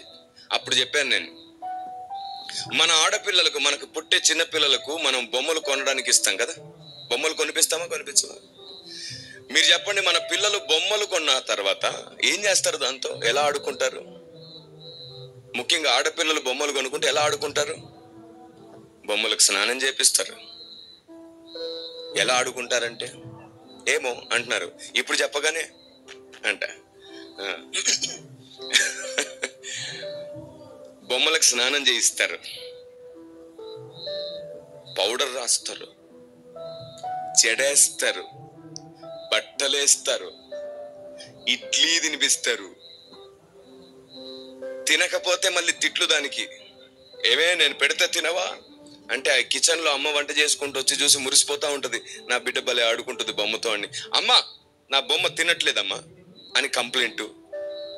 ఆవిడ వచ్చేసి తింటావా తినవా నా కూతురు చెప్తా అంటే, అమ్మ ఏంటి అలాగనేసావు, ఏడుస్తుంది నా బొమ్మ. ఈవిడికి కనబడిద్ది అంతా, నా బొమ్మ ఏడుస్తుంది. ఆమె నవ్వుకుంటూ లోపలికి వెళ్ళిపోతుంటది. చక్కగా ఈమె కొద్దిసేపటికి 2 ప్లేట్లు తీసుకెళ్లి, నా బొమ్మ నువ్వు చెప్పిన తర్వాత ఇడ్లీ తినేసిందమ్మా, నా బొమ్మ గుడ్ గర్ల్ అంటది. అమ్మకు తెలుసు ఇడ్లీ ఎవరు తిన్నారో. ఇదంతా తెలిసి కూడా బొమ్మతో మనం కూడా మాట్లాడతాం, బొమ్మతో ఆడుకుంటాం మనం కూడా, బిడ్డ సంతోషం కోసం కదా.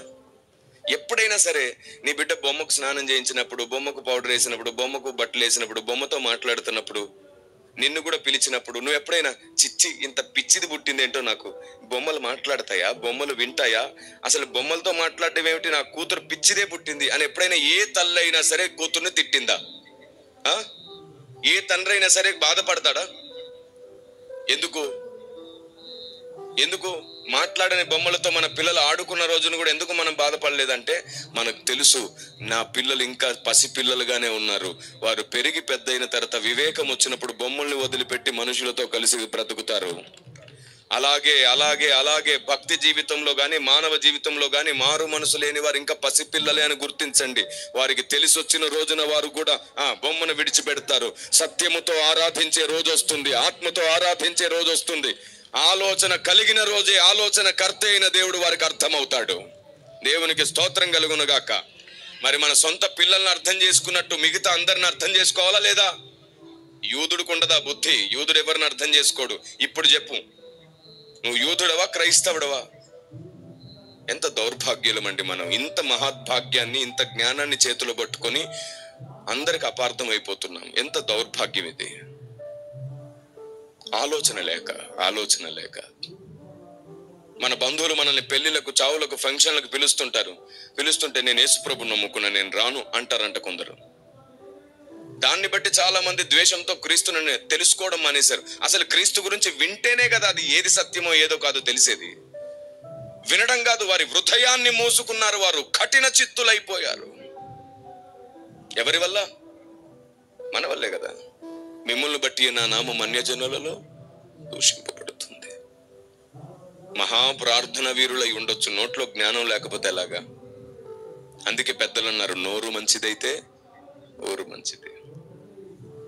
నేను చేశాను సేవ ప్రారంభంలో ఇలాంటి మిస్టేక్స్ నా ద్వారా కూడా జరిగాయి. హారన్ పెట్టేసామని చర్చ్ మీద పెద్దగా పెట్టేసి సువార్త పాటలన్నీ పెట్టేసామని అందులో వింటారులే, విని మారు మనసు పొందుతారులే అని. మారు మనసు పొందడం కాదు, ద్వేషం పెరిగింది వాళ్ళకి నా మీద.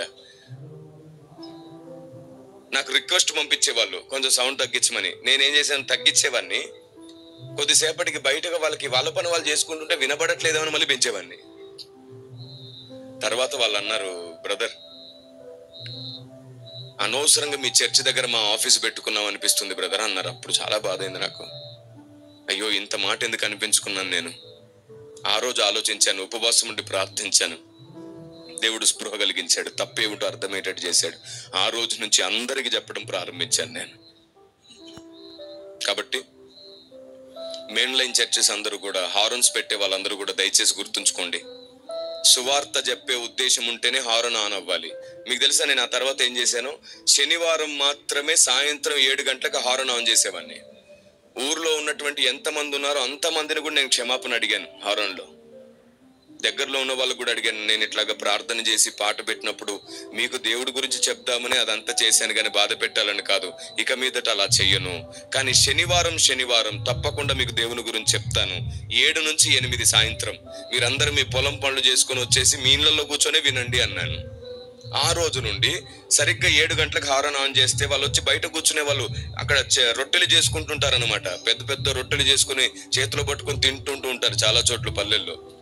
కర్ణాటక, మహారాష్ట్ర అలాంటి ప్రాంతాల్లో జొన్న రొట్టెలు ఎక్కువ తింటుంటారు. వాళ్ళు వచ్చి చక్కగా బయట కూర్చొని తింటూ వినేవాళ్ళు. అలాగూ నేను 360 మందికి ఒక్క సంవత్సరంలో బాప్తిస్మం ఇచ్చాను. నేను 360 మంది. Praise the lord. ఆ ఆలోచన సరిగ్గా ఉంటేనే దేవుని పని సరిగ్గా జరుగుతుంది. ఆవేశం ఉంటే ఎప్పుడు దేవుని పని జరగదు. అందుకే నేను మిమ్మల్ని బ్రతిమాలుకుంటున్నాను, మీ చర్చెస్లో మీకు తెలిసిన చర్చెస్ మీద ఉంటే వారికి ఇది అర్థమయ్యేటట్టు చెప్పండి దయచేసి.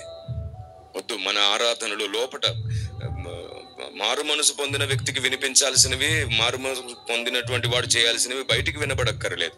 ఇదే మాట ఒక సేవకుల సదస్సులు చెబితే ఒక సేవకుడు నాతో ఒక డౌట్ అడిగాడు, బ్రదర్ ఇలాగే ఒకసారి హారన్ పెడితే రైల్వే ట్రాక్ మీద చనిపోదాం అనుకున్నవాడు బతికాడని ఒక సాక్ష్యం విన్నాము ఒక దైవజనుడు చెప్పగా. దాని ద్వారా ఎన్నో మేలులు జరుగుతున్నాయి కదా అంటే నేను అన్నాను, బ్రదర్ ప్రతి గ్రామం పక్కన రైల్వే ట్రాక్ లేదు, అది మర్చిపోకండి. ప్రతి గ్రామం పక్కన రైల్వే ట్రాక్ లేదు. నా దేవుడు హారన్లో నుండే పని చేసేవాడు కాదు. అవసరమైతే ఫిలిప్పుకు ఆత్మను పంపించి పరిగెత్తింపజేశాడు. అలా సేవకుల్ని పరిగెత్తింపజేసి ఊరేసుకునే వ్యక్తులను కూడా బ్రతికింపజేశాడు ఆయన. ఆ సాక్ష్యాలు వినలేదా? ఎప్పుడు వన్ సైడే పరిగెత్తొద్దు. ఇప్పటికే చాలా అపార్థం అయిపోయాం. చాలు. ఈ మిగిలిన జీవితాన్ని అయినా సరే అందరికి అర్థమయ్యేటట్టు దేవుని ప్రకటిద్దాం. వాడు మంచోడు కాదు, వీడు మంచోడు కాదు. ఈ భజన మానేయండి. మనం ఎవ్వరం మంచి వాళ్ళం కాదు. మంచి వాళ్ళు అవ్వడానికి అనుదిన సహవాసం కావాలి. మనకి మంచి వాళ్ళం అవడానికి వాక్యం అర్థం చేసుకోవాలి. మన ఆలోచన విధానాన్ని ఇంకా సరి చేసుకొని స్వార్థపూరితంగా ఉన్న మన బ్రతుకులను నిస్వార్థంగా చేసుకోవడానికి దేవునితో సహవాసం కావాలి. ఈ భూమి మీద ఎవ్వరం 100% పర్ఫెక్ట్ గా లేం, కానీ ఒకరోజు 100% అయి తీరాల్సిందే. కడబూరం రోగేలోపు ముగింపు దినాలలోపు మనం ఖచ్చితంగా మనల్ని మనం సరి చేసుకోవాలి. Praise the lord. ఒకరిని గూర్చి ఒకడు పిచ్చి మాటలన్నీ మాట్లాడుకుంటూ సాతానికి స్నేహితులం అయిపోతున్నాం. అదే పడిపోయిన వారిని లేపే పని పెట్టుకుంటే దేవునికి స్నేహితులం అయిపోతాం. మనం పడిపోయిన వారిని లేపుదాం, బలహీనుల్ని బలపరుద్దాం. పౌలు భక్తుడు ఏమంటాడు? బలహీనులకు నేను బలహీనుడను. ఎందుకు? వాళ్ళని బలవంతులు చేయడానికి. ఈ వాక్యం అంతా తెలుసు మనకి, అయినా మర్చిపోతాం. మందత్వం అని ఉంటుంది బైబిల్లో. ఈ విని మర్చిపోయే లక్షణం పేరు మందత్వం అంట. కాబట్టి సమాజం మనల్ని ఎన్నో అడుగుతుంది. వాళ్ళ పెళ్లిలకు, చావులకు, ఫంక్షన్లకు వెళ్ళకూడదని బైబిల్ ఏమైనా చెప్పిందా? కానీ పెద్దలు చెప్పారు. ఎందుకంటే యూదులు వెళ్ళారు, మనం కూడా వెళ్ళకూడదు అనుకున్నారు. నేను చెప్తున్నాను, మీరు ఎవరి పెళ్లికైనా వెళ్ళొచ్చు, ఎవరి చావుకైనా వెళ్ళొచ్చు, ఎవరి ఫంక్షన్కైనా వెళ్ళొచ్చు. కానీ మీరు వారికి ఒకటి చెప్పండి. ఏమిటో తెలుసా? నేను క్రీస్తు దీక్షలో ఉన్నాను, నేను క్రీస్తు నిష్ఠలో బతుకుతున్నాను. ఇక బ్రతుకున్నది నేను కాదు, నా యందు క్రీస్తే అని బ్రతుకుతున్నాను. నేను ముట్టకూడదు, తినకూడదు రెండు. ఒకటి, ఏదైనా ఒక విగ్రహం ముందు, రూపం ముందు బలిగా అర్పించింది మేము ముట్టకూడదు, తినకూడదు. నైవేద్యంగా పెట్టింది ముట్టకూడదు, తినకూడదు. మీరు ప్రేమతో ఏది పెట్టినా తృప్తిగా తిని మీతో కలిసి మేము జీవిస్తాం, మిమ్మల్ని దీవిస్తామని చెప్పండి చాలు. మీ బంధువులు పొరపాటుగా మీరు తినకూడదు మీకు పెట్టరు. ఎందుకంటే భారతదేశానికి దీక్ష, నిష్ఠ అనే పదం మీద ఎక్కువ గౌరవం. నిష్ఠలో, దీక్షలో ఉన్న వారికి పెట్టకూడదని నేర్చుకుంది నా దేశం. మనం దీక్ష అని చెప్పంగా మారు మనసు పొందాను, సమర్పించుకున్నాను, ప్రత్యేకించుకున్నాను అంటాం. నీ మారు మనసు గురించి నీకే తెలియదు సరిగ్గా. మారు మనసు, సమర్పణ, ప్రత్యేకత అనే సబ్జెక్టు గురించే పూర్తి అవగాహన లేని వాళ్ళు ఎందరో. అర్థమయ్యే పదం చెప్తే వివాదాలు ఉండవు. మళ్ళీ దీనికి ఆ పదం మనది కాదు, ఈ పదం మనది కాదు అంట. అసలు నువ్వే దేవుని మనిషివి కాదేమో, అందుకే గొడవలు పెడుతున్నావు అందరిలో. ఎంత అజ్ఞానం, ఎంత తెలివి తక్కువతనం. ఒక సేవకుడు ఇలా అన్నాడు, నా కారు వెనకాల సర్వసత్యమేవ జయతే అని ఉంటుంది. నా కార్ల వెనకాల మాక్సిమం సర్వసత్యమేవ జయతే అని పెడతాను. ఎన్నుంటే అన్ని కార్లు ఖచ్చితంగా సర్వసత్యమేవ జయతే పెట్టడం అలవాటు. ఈ సర్వసత్యమేవ జయతే అని కనబడితే ఒక ఆయన అన్నాడు, ఒక పెద్ద ఆయన, తమ్ముడు ఈ జయతే అనేది మన పదం కాదు అన్నాడు. నేను షాక్, ఇదేంటి ఇలా మాట్లాడుతున్నాడు, జోక్గా అంటున్నాడేమో అనుకుని అవునండి అని నవ్వాను. నవ్వుతావేమిటి? ఏంటిది ఇది సర్వసత్యమేవ జయతే ఏంటి? పోలీస్ స్టేషన్లో చూస్తాము, తర్వాత రాజకీయ నాయకులు ప్రభుత్వ ఆఫీసుల్లో పెట్టుకోవడం చూస్తాము, లేదా కోర్టులో చూస్తాము. ఏంటి నువ్వు, అది క్రైస్తవుడిది కాదు అన్నాడు. ఇదేమిటి సీరియస్ గానే మాట్లాడుతున్నాడు, ఎందుకు కాదు అన్నాను. సత్యమను సర్వసత్యమను నాట్ ఏ ప్రాబ్లం, కానీ జయతే ఏంటి? జయతే అది మనది కాదంటాడు. ఎలా అర్థమయ్యేటట్టు చెప్పాలి ఈయనకి? అప్పుడు నేను అన్నాను, సత్యము గెలవాలా గెలవకూడదా? గెలవాలి. సర్వసత్యం గెలవాలా గెలవకూడదా? గెలవాలి. నేను అదే కదా పెట్టుకున్నాను. కావచ్చు, కానీ జయతే అని మనం వాడం అంటాడు. ఇంత మూర్ఖుడు ఎక్కడ దొరికాడురా క్రైస్తవ్యంలో అనుకున్నా నేను. ఏంట్రా అని ఆరాధిస్తే అతని సేవ చేసే ప్రతి గ్రామంలో వివాదాలు, గొడవలే ఇలాంటి మాటలతో. అది మాది కాదు, ఇది మాది కాదు, ఇది మీది కాదు, ఇది మాది కాదు. ఆ ఒక్కడి వల్ల ఆ గ్రామంలో చాలా మంది సువార్థకులు కొట్టబడ్డారు. ఆ ఒక్కడి వల్ల చాలా మంది సేవకులు బాధపరచబడ్డారు. ఆ ఒక్కడి మాటను బట్టి క్రైస్తవ్యం ఆ ప్రాంతంలో అపార్థం చేయబడింది. అప్పుడు నేను చెప్పాను, తప్పుగా ఆలోచిస్తున్నారు మీరు. ఏది సత్యం అది గెలవాలని కోరుకోవడం, ఏది సర్వసత్యం అది స్థాపించబడి గెలవాలనుకోవడం ప్రతి క్రైస్తవుడి బాధ్యత అవుతుంది. అది ఆమేన్. సత్యమేదో అది గెలవాలని కోరుకోవాలి. మీరు చెప్పండి, క్రైస్తవుడికి దేశభక్తి ఉండదా? హలో, క్రైస్తవుడికి దేశభక్తి ఉండదా? ఉండదా? జై బోలో క్రీస్తు మహారాజుకి, రైట్. జై బోలో సర్దార్ వల్లభాయ్ పటేల్ కి. ఏం తగ్గిందే? ఇప్పుడే దేశభక్తి ఉందన్నారు. జై బోలో క్రీస్తు మహారాజు కన్నప్పుడేమో అందరూ జై, స్వతంత్ర సమర యోధులకు ఆనాటి నాయకులకు జై కొట్టాల్సి వస్తేనేమో చెప్పబడిపోయారు. ఎక్కడుంది దేశభక్తి? ఎందుకు కొందరే అంటున్నారు, అందరు ఎందుకు అనలేదు? జై బోలో మహాత్మా గాంధీకి అన్నప్పుడు ఎందుకు జయగొట్టం? జై బోలో సుభాష్ చంద్ర బోస్ కంటే ఎందుకు జయగొట్టం? ఇది కూడా నేర్చుకున్నారు తప్పుగా, వంకరగా. ఏమిటి, మనుషులకు జయగొట్టడమే పాపం, మళ్ళీ యూదుడే. ఈ యూదుల దౌర్భాగ్యం ఒకటి అతికించుకొని కూర్చున్నాం మనం క్రైస్తవులం, మనం యూదులం కాదు. యూదుల గొప్పతనం చాలా గొప్పదే, కానీ మనం యూదులాగా ప్రవర్తించకూడదు. దానివల్ల ఏ ఆత్మ రక్షించబడడు. యూదులు రక్షింపబడరు. యూదుల వలన రక్షణలోనికి ఎవరు రాలేదు. ఎందుకంటే వారు సువార్త ప్రకటించే భారం వారికి లేదు. ఇప్పుడు మీకు అర్థమయ్యేట ఒక మాట చెప్తాను, మీరు వినండి జాగ్రత్తగా. దేశభక్తి క్రైస్తవుడికి లేదు అనేది అబద్ధం. క్రైస్తవుడు దేశభక్తితోనే జీవిస్తాడు. 26 జనవరి 15 ఆగస్టు మనం ఖచ్చితంగా మన దేశభక్తిని చాటుకుంటాం, ఫ్లాగ్స్ పెట్టుకుంటాం. మన చర్చిలో కూడా ఫ్లాగ్స్ ఉంటాయి. తర్వాత మన స్టేటస్ లో కూడా నినాదాలు ఇస్తూ ఉంటాం. అంత మాత్రమే కాదు, కొన్ని చర్చెస్ ముందు ఫ్లాగ్ కూడా ఎగురుతుంది. క్రైస్తవుడు దేశం కొరకు కన్నీళ్లు గారుస్తాడు, ఉపవాసాలు ఉంటాడు, ప్రార్థనలు కూడా చేస్తాడు. దేశం పట్ల క్రైస్తవుడికి భక్తి లేదని కాదు, కొన్ని మాటలు పలకడంలో అవగాహన లోపించింది కాబట్టే ఇలా అపార్థమయ్యాడు క్రైస్తవుడు. దేవుని దాసులకి అది బోధించింది కొన్ని. ప్రకటన గ్రంథం 2వ అధ్యాయం 20లో ఉంటుంది, అది నా దాసులకు బోధించుచు వారిని మోసగించుచున్నదని. కొన్ని విషయాలే, అన్ని కాదు. వాటిని కూడా పరిశుద్ధాత్మ దేవుడు సరిచేయాలని పూనుకున్నాడు ఈ చివరి దినాల్లో. మనకు దేశభక్తి ఉంది.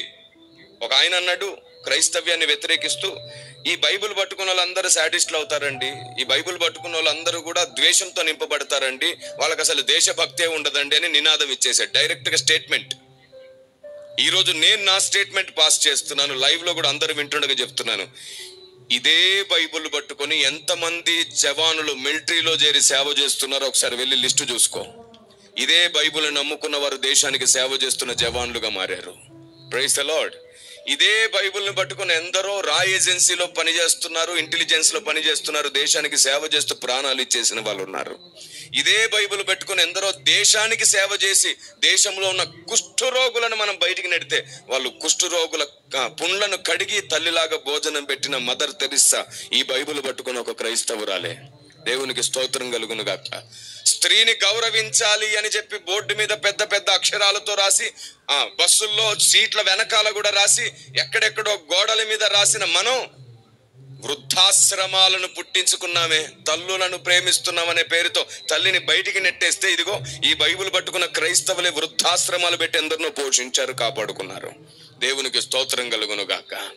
సతీ సహగమనాల పేరిట స్త్రీని అణిచివేస్తుంటే, వయసులో పెద్దగా ఉన్న వ్యక్తులకు డబ్బులకు అమ్మేస్తూ ఉంటే, చనిపోయిన తర్వాత వాడి శవంతో పాటే ఈ యవనస్తురాల్ని కూడా అణిచి చంపేస్తూ ఉంటే, అలాంటి స్త్రీలు భారతదేశంలో అణిచివేయకూడదని చెప్పి రాజా రామ్మోహన్ రాయ్ గారితో కలిసి పోరాడిన విలియం కేరీ ఇదే బైబిల్ పట్టుకున్న క్రైస్తవుడు, దేశానికి సేవకుడు. దేవునికి స్తోత్రం కలుగును గాక. ఇలా చెబుతూ పోతే రేపు తెల్లవారే వరకు చెప్పే లిస్ట్ ఉంది ఇక్కడ. దేశానికి సేవ చేశాడు క్రైస్తవుడి బైబిల్ పట్టుకొని. యూదుల వలె ప్రవర్తించలేదు. యూదులు ఆవేశపరులై, యూదులు తొందరపడి, యూదులు యుద్ధం చేసి, యూదులు కొన్ని విగ్రహాలు బద్దలు కొట్టి, యూదులు కొన్ని చేశారు. క్రైస్తవుడు ఎప్పుడు అలా చేయలేదు. ఎందుకంటే క్రీస్తు అలాంటి ఆజ్ఞ ఇవ్వలేదు. వారి దేశ పరిస్థితులకి, వారున్న జీవితానికి, వారున్న స్థితిగతులకు వేరు. ఈ రోజుకి వాళ్ళకి శత్రువులు చుట్టూ, వాళ్ళ పోరాటమే వేరు. అన్ని కలిపి కిచిడి చేసేసి వివాదాన్ని రేపే ప్రయత్నం చేస్తున్నారు. కానీ నా దేవుడు దేనిది దానికి సపరేట్ గా విడదీసి చూపిస్తాడు ఆయన. Praise the lord. ఆమేన్. నా దేవుడు ఎంత మంచివాడంటే ఆయన్ని ద్వేషించేవాడిని కూడా అవమానించాడు నా ప్రభు. ఆయన గురించి తప్పుగా మాట్లాడేవాడిని కూడా, రా నా సేవ చేయి, నేను నిన్ను పిలుస్తున్నానని సౌలును పిలిచాడు. ఆ రోజు హింసకుడు దూషకుడిని కూడా పిలిచాడు. ఆమేన్. ఈ రోజు కూడా క్రీస్తుని, బైబిల్ని, క్రైస్తవుల్ని దూషిస్తున్న వారిని కూడా నా ప్రభు ఇంకా ప్రేమిస్తున్నాడు. నేను చెప్తున్నాను, ఏ నోటితో దూషిస్తున్నావో ఆ నేటితో ఆయన సేవ చేసే రోజు వస్తుంది ఖచ్చితంగా. ఆమేన్. అలాంటి ఒక రోజు రావాలంటే ఇక్కడున్న క్రైస్తవులు దూషించడం మానాలి. ఫస్ట్ వాళ్ళు రెచ్చగొట్టడం, మనం రెచ్చిపోవడం మానేయాలి. వాళ్ళు రెచ్చగొడతారు, మనం రెచ్చిపోవద్దు. మనం కౌంటర్స్ ఇవ్వద్దు, మనం కౌన్సిలింగ్ ఇస్తే చాలు. ఆమేన్. మనది కౌంటర్స్ వద్దు, కౌన్సిలింగ్ ఇస్తే చాలు. ఉంటది, మనమందరం కూడా ఉప్పు కారం తింటున్నాం కాబట్టి ఆ మాత్రం ఉంటది. కోపం ఉండదని కాదు. మీకు తెలుసా, క్రైస్తవులను దేవుడు సైలెన్స్ గా ఉండు బాబు అని అన్నాడు కాబట్టి ఇలా ఉన్నాం. లేకపోతే మనం ఏమైనా చేయగలిగిన దేవుని పిల్లలం, మనం ఏదైనా చేయగలం. ఎందుకు సైలెన్స్ గా ఉన్నాం? ఒకటే కారణం, నా దేవునికి నచ్చినట్లు బ్రతకాలి కాబట్టి సైలెన్స్ గా ఉన్నాం. దేవునికి స్తోత్రం కలుగును గాక. Praise the lord. మొన్న ఒక్కడు హతసాక్షి అయ్యాడన్న ఒక్క మాట వింటే రాష్ట్రం అంతా అట్టుడికి పోలేదు. చేయాలనుకుంటే ఏదైనా చేయగలం. ఏం చెయ్యొద్దు అని గ్రంథం చెప్పింది కాబట్టి ఇన్ని సంవత్సరాల పాటు ప్రేమ మాత్రమే చూపిస్తున్నాం. ఎప్పటికీ ప్రేమే చూపిస్తాం. దేవునికి స్తోత్రం కలుగును గాక. Praise the lord. ఆమేన్. ఇలా చెబుతూ పోతుంటే చాలా పెద్ద విషయం అండి. బైబుల్ పట్టుకున్న తర్వాతే చాలా జీవితాల్లో మార్పులు వచ్చినాయి. మీరు చెప్పండి, ఇప్పటివరకు ఏ మతం ద్వారా కానీ, ఏ కులం ద్వారా కానీ, ఏ రాజకీయ పార్టీ ద్వారా కానీ, ఏ సేవా సంస్థ ద్వారా కానీ, పోలీస్ వ్యవస్థ ద్వారా కూడా దొంగలు, వ్యభిచారులు, నరహంతకులు, శాడిస్టులు, ప్యాకాటగాళ్ళు, మంత్రగాళ్ళు తమ జీవితాలు పూర్తిగా మార్చుకున్న దాఖలాలు లేవు. కానీ బైబుల్ పట్టుకున్న ఎందరో దొంగలు మారారు, వ్యభిచారులు మారారు, నరహంతకులు మారారు, శాడిస్టులు మారారు, ప్యాకాటగాళ్ళు మారారు. తమ బ్రతుకులను మార్చుకొని జీవిస్తున్నారు. డ్రగ్స్ కి అడిక్ట్ అయిన వారు కూడా మారిపోయి తమ సాక్ష్యాలు వినిపిస్తున్నారు. ఆమేన్. బైబుల్ పట్టుకుని బ్రతుకులు మార్చిన గ్రంథాలు కోకొల్లలు. మీకు ఎంతమందికి స్టువర్ట్పురం తెలుసు? బాపట్ల దగ్గర. తాతల నాటి నుండి దొంగతనమునే వృత్తిగా చేసుకున్న వారు ఈరోజు చూడండి సువార్తపురం అయిపోయింది. అది బాధ్యత కలిగి నమ్మకంగా ఉద్యోగాల్లో ఉన్నారు వారందరూ. ఎవరి జీవితాన్నైనా సరే ప్రేమతో, న్యాయంతో మార్చగలిగిన దేవుడు నా దేవుడు.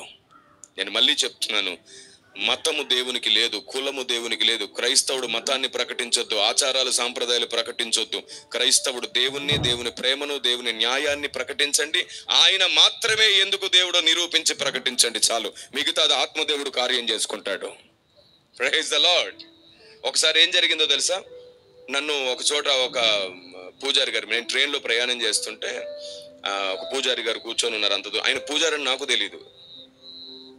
కూర్చొని ఉన్నాడు. కొద్దిసేపటికి నేను పక్కనున్న వ్యక్తికి సువార్త చేస్తుంటే, హలో బ్రదర్, ఆపండి మాకు తెలుసు బాగా అన్నాడు. ఏమిటి అని అన్నాను. ఆయన నా పక్కకు వచ్చేసి, నేను కొన్ని ప్రశ్నలు అడుగుతాను, నాకు సమాధానం చెప్పు అని అన్నాడు. సరే అడగండి సార్ అన్నాను. ఆ రోజు ఆయన కొన్ని ప్రశ్నలు అడిగితే నేను ఆయనకు ఒకటి ఓపికతో సమాధానం చెప్తున్నాడు. అందరి ముందు నన్ను అవమానించి మాట్లాడే ప్రయత్నం చేస్తున్నాడు. నేను నెమ్మదిగా చెప్తున్నాను.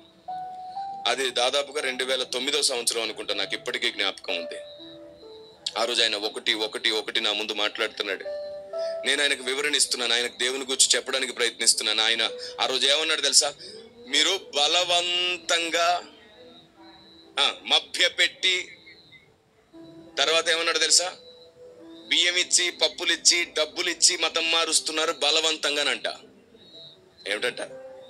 బియ్యం ఇచ్చి, పప్పులు ఇచ్చి, డబ్బులు ఇచ్చి బలవంతంగా మారుస్తున్నారంట. నేనే మీకు 2 చెప్తాను, ఆగండి. మేము డబ్బులు ఇచ్చే వాళ్ళమైతే మీ వాళ్ళే మరి మమ్మల్ని కానుకల కోసం, దశంభాగాల కోసం పీల్చి పిప్పి చేస్తున్నారని మమ్మల్ని ఎందుకు నిందిస్తున్నారు? మేము ఇచ్చే వాళ్ళమైతే తీసుకుంటున్నారని ఎందుకు తిడుతున్నారు అన్నాను. రెండవది, మేము ఇచ్చి మా బలవంతంగా మతం మారుస్తున్నట్లయితే మా చర్చిలో కానుక పెట్టి ఎందుకు ఉంటుంది? అక్కడ మా దగ్గరే బోల్డంత ఉన్నప్పుడు మేము ఇచ్చే మార్చే వాళ్ళం అయితే సేవ కోసం కానుక పెట్టి ఎందుకు పెట్టాం? మందిర సేవ కోసం కానుక పెట్టి ఎక్కడ ఉంటుందే? మూడోది చెప్పాను, మీకు విషయం తెలుసా పూజారి గారు? అందరూ రక్షించబడకపోతే మాకు బోల్డంత లాభం తెలుసా పరలోకంలో అన్నా. వాట్? ఏంటి అన్నాడు. మా వాళ్ళకి ఇంకా ఈ సీక్రెట్ తెలియలేదు కాబట్టి తొందరపడుతున్నారు. నేను చెప్తున్నాను మా అందరి తరపున, అందరూ యేసుప్రభుని నమ్మకపోతే మాకే లాభం పరలోకంలో.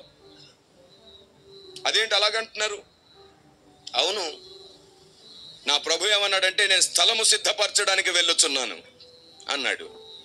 ఉదాహరణకు అర్థం చేసుకోండి లాజికల్ గా అని చెప్పాను. ఏంటి అన్నాడు?